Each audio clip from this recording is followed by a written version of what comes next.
ఒక పచ్చని పెద్ద అడవిలో చిన్న ఎలుక ప్రశాంతంగా జీవిస్తూ ఉండేది. ఉదయం సూర్యకాంతిలో తన గూడు దగ్గర తిరుగుతూ జీవితం ఎంతో ఆనందంగా ఉందో అనుకుంటూ సంతోషంగా రోజును ప్రారంభించింది. ఒకరోజు ఎలుక తన బంధువులను గుర్తు చేసుకుని వారిని కలవాలని నిర్ణయించింది. చిన్న సంచి తీసుకుని ఉత్సాహంగా ప్రయాణానికి సిద్ధమై ఆనందంగా ముందుకు అడుగులు వేసింది.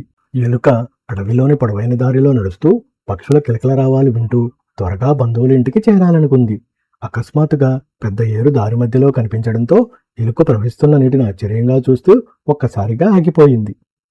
ఎలుక ఏరు వద్ద ఇటు అటు తిరుగుతూ దాన్ని ఎలా దాటాలా అని ఆలోచిస్తూ భయంతో తనలో తాను మాట్లాడుకుంటూ నిలబడింది.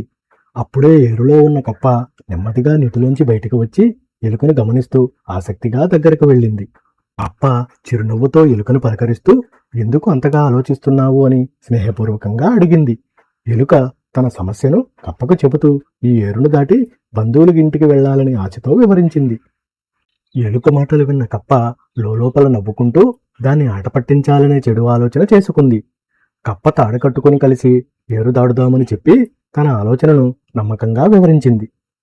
ఎలుక అమాయకంగా కప్ప మాటలను నమ్మి వెంటనే సరే అని చెప్పి ఆనందంగా అంగీకరించింది. ఎలుక జాగ్రత్తగా తాడు తన నడుముకి కప్ప నడుముకి కడుతూ త్వరగా సిద్ధమయ్యింది. ఎలుక కప్ప ఇద్దరూ ఒక్కసారిగా నీటిలోకి దూకి పెద్ద శబ్దంతో ఏరులో పడిపోయారు. కప్ప ఆనందంగా ఈదుతూ దూకుతూ ఆటలాడగా ఎలుక వెనక లాగబడుతూ చాలా ఇబ్బంది పడింది. ఎలుక నీటిలో మునుగుతూ తేలుతూ భయంతో గట్టిగా సహాయం కోరుతూ అరిచింది. కప్ప మాటలను నమ్మినందుకు ఎలుక తన తప్పును గుర్తించి బాధతో తనను తానే తిట్టుకుంది. కప్ప మాత్రం ఎలుక కష్టాన్ని చూసి క్రూరంగా నవ్వుతూ ఆనందించింది. ఆకాశంలో ఎగురుతున్న గద్ద ఏరులో జరుగుతున్న దృశ్యాన్ని గమనించి కిందకు చూసింది. గద్ద వేగంగా కిందికి దూసుకొచ్చి తన పదునైన గోళ్లతో ఎలుకను పట్టుకుంది.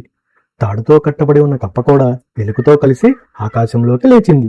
గద్ద కప్ప ఎలుకను పట్టుకుని గర్వంగా ఆకాశంలో ఎగురుతూ ముందుకు సాగింది.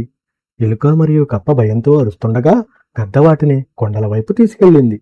ఆకాశంలో వేలాడుతూ కప్ప తన తప్పును గుర్తించి భయంతో పశ్చాత్తాపడింది. ఇతరులను బాధ పెట్టాలనే ఆలోచన తనకే ప్రమాదం తెచ్చిందని కప్ప విచారంగా అర్థం చేసుకుంది.